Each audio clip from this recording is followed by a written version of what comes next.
Last month, I graduated from Nova Southeastern University with my bachelor's in communication studies. It feels great to be a new graduate, and I am ever grateful to the Turks and Caicos Islands government, Dr. Honorable Lillian Boyce in particular, who ensured that I was granted a scholarship. Right now, I'm out of school, I'm on vacation, and although I'm not doing any homework, I am involving myself in a few projects that keep me pretty much occupied.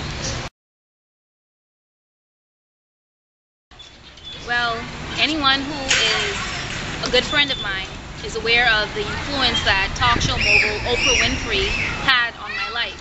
4 years ago, when I started this journey to come off to university, I wanted to be the next Oprah Winfrey. Today I want to be the best Nichelle Farrington that I can be. I want to involve myself in movies. I want to do directing, I want to do editing, screenwriting, as well as acting, commercials, advertisements. I'm also working on a poetry book that I hope to publish within the next year and a half. So look out for that, and anything to do with television, shows, you name it.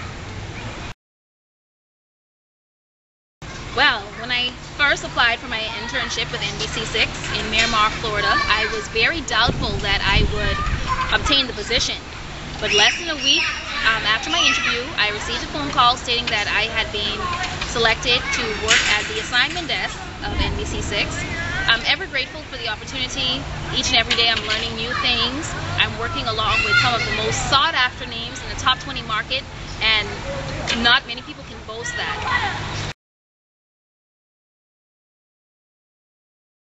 Well, actually, I started off much earlier than 18. My mother, Chrissy Pratt, who was the then manager of WPRT, which is now 88 Jams, she got me into radio advertisements, and she would always say, "Hey Shelly, I have something for you to read.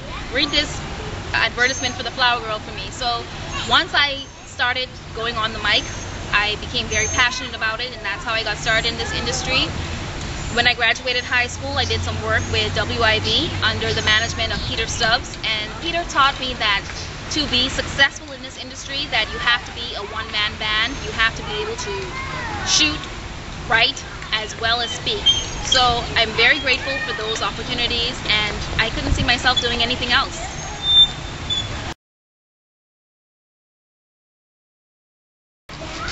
Well, initially, I wanted to be the first person from the Turks and Caicos Islands to work in the top 20 market in the United States. Now that I've done that, I want to come home and be an asset to my country.